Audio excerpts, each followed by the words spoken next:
When I was preparing for this interview, I was thinking about how relevant this question is, not just for kids, but for all of us. How do we find language to handle what's been going on in our society when it comes to traumatic events? But for the purposes of Kristen Nguyen's specialty, I want to look at how teachers and parents are handling these times when it comes to what do we say to the kids. When something like Columbine happens, back in the day, right? That was ancient history at this point. We have them 400 times a year now, these mass shootings. But when they happen each and every time, the trauma ripples. You remember where you were when certain things happened in your life, right? Like 9/11, I know exactly where I was. But what about the months and years after that? How did that live in my body? How did that affect my perception? How did that erode my trust of just everyday living? Kristen is doing doctoral research on what happens, how consciousness shifts because of events, and how our awareness changes, our attitudes change, our behaviors change. And she's committed to creating curriculum and creating dialogue to help teachers and parents understand that there are ways to handle these conversations that are better than other ways. But she comes from a real heart space. So let's talk about what that heart space is and how that translates to curriculum, to directives. Kristen, when you are in the chain of communication, how does the decision you make in any particular time ripple out to other people? How do people in classrooms, how do superintendents, how do school boards disseminate language event by event? Are you part of that communication loop? And if it doesn't exist, is that something that you're looking at to make sure that there's efficiency in this area? Because everyone shouldn't be inventing the wheel in each school, right? There should be some basic language that people can adopt and, I guess, customize per event. But is that something you're looking at as a way to, it sounds so crazy, but to codify and formalize this language so that trauma language can be put into every SEL playbook, every social emotional learning playbook? Thanks for answering this first question, and so happy you're here. Welcome to Swell. Thank you so much for inviting me to this conversation. I feel honored to contribute to what I feel is such an important topic. Your question around, is there some basic language that we can codify into a sort of playbook for dealing with traumatic or disruptive events that happen in society, is really kind of what was the impetus for my initial research. I was an educator. I'd been in a lot of spaces where I was charged with quickly assembling talking points or guidance and disseminating them event by event, that to either other educators, whether building leadership or teachers directly, or even parents, to help have these conversations at home. And your idea that, we don't necessarily want to always reinvent the wheel and want to kind of be able to formalize some of these moves was really appealing to me. So in pursuing my research, I talked to a lot of other educators and learned what they were doing. And I discovered that there were 3 steps, basically. The language itself sounds different depending on the teacher, depending on the adult, depending on the age of the child. But the 3 steps, which I talk about in a TED Talk that was recently released, are to restore a sense of safety. You are safe. I'm here to keep you safe, both physically and psychologically. To do heart work, which is the idea of helping to process and navigate emotions, validating all emotions, whether that's fear or anxiety or confusion or anger. And then to leverage that emotional connection to ultimately come out of a difficult situation with a sense of hope or resilience. And that doesn't mean to sort of gloss over the negative, but it's to give a sense of we can do something about this. We have agency, we have control, whether that's to challenge policies or to change our practices, so that we can feel safer and create a safer environment for all of us. So one thing that was interesting is the timing of the release of my TED Talk, where I talk about this, what I found in my research, these 3 steps, coincided with the week of a school shooting at Michigan State University. And I happen to be from Michigan originally. My in-laws are in Lansing, Michigan, which is where Michigan State is, in East Lansing. I had 2 cousins who attended Michigan State and were on campus that evening. I've got several friends who are affiliated with it or living in the area. And so a lot of the feedback from them when the TED Talk was released and they watched it, they said, oh man, I wish I would have seen this before the shooting at Michigan, but the shooting the other night, and I would have known better what to say to my kids. And this was sort of a light bulb moment for me that mirrored another light bulb moment I had in my research, which is that the time to prepare for being able to address these types of events is not the moment they happen, as we're also trying to manage our own emotions and navigate and process these experiences for ourselves, but it's actually before they happen, to build the tools, to build the strategies for successfully as possible, I should say, navigating them when they inevitably do occur, because that is the world that we live in. We know this. And so looking back at my first cycle of research, in addition to those 3 steps that came out of it, another thing that emerged was this experience of catharsis that educators said that they had by being in community and dialogue with other educators, to learn from and with them what strategies they used, how they were experiencing the same difficult emotions of compassion fatigue or vicarious trauma. And so for the second and final phase of my research, I developed and then piloted an educator learning series. And it was really focused on this idea of gathering in community and using collaborative conversation to develop this awareness and develop these skills before the moments when they're needed. Kristen, thank you so much first of all, for your leadership and your vision, and knowing that this was something that would be needed in different contexts over time and before things happened. Can you talk a little bit about situations as they unfold, the sort of the repercussive aspects of trauma? A lot of people, especially young minds, don't process things perhaps as quickly as the triage is set for. So in other words, you have the language developed, you have people coming in, you have ongoing check-ins, I'm assuming. But how do you work with parents to make sure that they have the language to check in with their kids? And is there a partnership there that you're happy with, or can it be better? Because I know when kids come home, that's the front line there. The parents are seeing what's going on. Their behavior at school is different. And 6 months later, they could have a trauma that comes up that triggers something.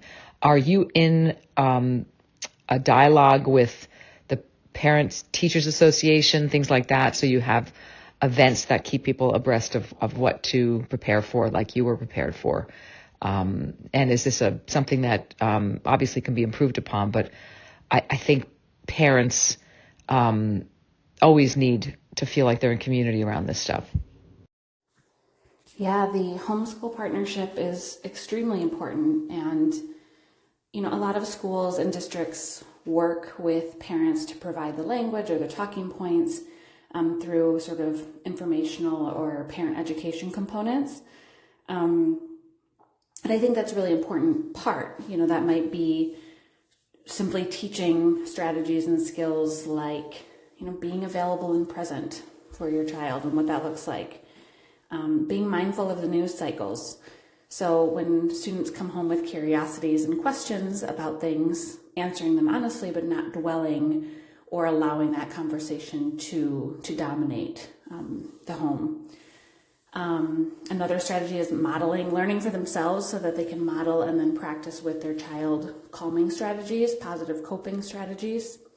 And then, of course, helping to connect families to resources in the community for treatment if needed. A lot of that education component, too, also deals with helping parents recognize what trauma can look like in the immediate context of responding to an event, or as you mentioned, down the line, 6 months, and understand that trauma affects our bodies and our brains and our emotions and the way that we act. So informing parents that illnesses, your child frequently having headaches and stomach aches or being excessively sleepy can be a manifestation of trauma. Or if they previously did really well in school, now they're having a hard time focusing or concentrating or learning information. In the emotional front, we might see difficulty regulating those emotions, or increased attachment, maybe clinginess, or the opposite, detachment, difficulty with trust or depression or anxiety. And then, of course, a variety of behaviors can manifest too. We might see more impulsiveness or aggression, more use of risk-taking behaviors, hyperactivity, or complete opposite, kind of shut down and detachment. So keeping parents informed of what this might look like so that they can feel like they are in community and in partnership with the school and the district on it. But to answer your question, I think there is space for this work to be improved, for building community with families, not just in responding to trauma, but generally. And definitely different schools and districts are doing this better than others, but I really think there's always room for improvement. And I think that involves asking some essential questions for schools, like, how are we inviting families to be partners? How are we making it accessible for everyone, welcoming for everyone? And then in that partnership, how are we leveraging the cultural wealth and wisdom of our communities, of our families, in partnership with them? So not just informing them or educating them, but how are we bringing to them the table to have these conversations together? And I think that's where I see the most room for improvement in terms of how schools partner with parents and guardians around trauma, around really anything facing a school or a community that school exists within. Kristen, thank you for that so much. It's the theme of excellent communication. It's the theme of keeping things fluid and not stuck. And I really appreciate your voice here. I feel like voice around tough topics is essential because we hear each other in such a base kind of raw way. And I think that's integral to building empathy, building understanding, and getting on the path of collaborative thinking and collective wisdom. And that's what this needs. It needs a constant massaging and a constant connection. And I'm so happy people like you are emerging as voices of not only leadership, but of, rolling up your sleeves and coming out with the right curriculum, the right protocols. One of my final questions to you, it's a two-parter. One is, where do you see this issue going that you're so embedded in? Where do you see some next milestones for yourself? What goals are you setting from a personal, professional level, and also from a substantive, like what kind of body of work are you working on that you think you want to lead with in the next, 5 years, let's say? And second part to that question is, do you feel like there's enough of a forum that's not sensationalized, that's not vulnerable to the sort of the trends of social, things have to be amplified in such a way that sometimes they miss the source of what was said? Do you think there's enough deep conversation going on between parties, between parents, between lobbyists, between politicians, between therapists, between children. And I'm not even leading the question, but I do think that there's a place here on Swell for regular dialogue led by regular people about these issues, also led by beautiful souls like you who are actually really positioned to posit the right questions and to hold the space. Is there enough of that, or would you see it a possibility to spread more wings here? Because I certainly want to support that in any way I can. So that's a question. And I want to just thank you for taking time out of your schedule, out of your family schedule, to be a part of Swell. I know it's pretty easy to pick up the phone and connect with us, so I'm happy we've established a connection, and I hope we can nurture it and continue it. Thank you. Hi, this is a bit of an odd response perhaps because a week ago today I had a baby, our first, and I'm taking a moment to reply here while she is napping in the other room, and hope that she gives me these 5 minutes or less before she wakes up.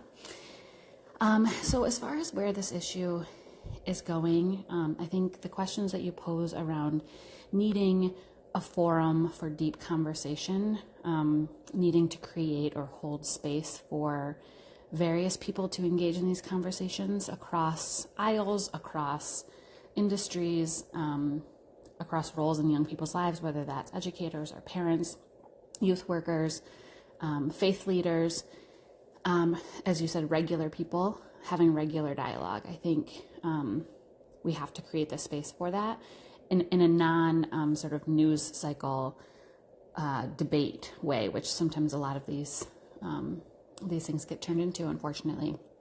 So really creating space for processing what's happening to us when these traumatic events happen. And I recognize the poignancy of speaking about this in the wake of another school shooting in Nashville.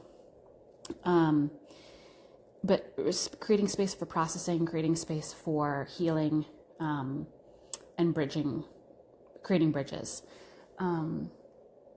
I hope that this work continues without me. There are many people leading healing work in various ways, obviously already, but this conversation in particular, I hope continues without me because I think that's essential. As far as my personal next milestones, now that I am adapting this new role as a mom, I have this perspective of, what resources, what tools can we create or find for young people growing up in the world that looks very different than the world that I grew up in, and that many of us grew up in.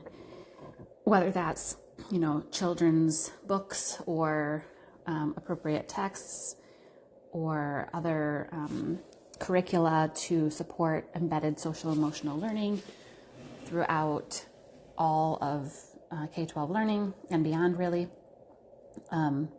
In my professional sense, and I guess this is both personal and professional, I do want to continue my work with curriculum and embedding social emotional learning skill development, capacity development for both educators, because it starts with the adults, and young people, that is really centered on concepts of identity. Who am I? How can I use my community, cultural, and individual strengths to contribute to creating a better world? And also, how can I explore my identity in a way that helps me understand people who maybe are different from me, and then also challenge these systems that create inequitable outcomes or create these moments of collective trauma and crisis. What can I do to feel empowered and to empower others to take action? So forgive me if this response feels a little scatterbrained, operating on very little sleep. But again, I'm very grateful to have been a part of this conversation, and hope that once I am a little bit more well rested and find a new routine, that I can jump back in and see where it has gone from here. Thanks. Have a great one. Kristen, I'm so happy you had a moment in between your sleep sessions to come back and give us some sight of your future and what you're thinking about. And the SEL curriculum you're going to develop, no doubt, is going to be used essentially as it comes out, probably, because you're speaking a language that people understand and they need to integrate as soon as possible. It's just a tough time for everybody. We'll be having some reporters right here on Swell talking about the gun issue and the violence issue, and I definitely will loop you into those conversations, and absolutely look forward to having some more conversations with you here that invite some voices in, some teachers and even some students to, really breathe life into this so that we can feel that very, very much needed community to huddle and grow and make changes. So I'm just wishing you the best of everything. What a beautiful new beginning, and only shining huge amounts of light onto this, and anything that feels dark and heavy in society, let's keep it out the door for now, and let's just let you be in the beautiful space you're in as a new mom. It's just so exciting, and I'm so thrilled for you. Thank you again.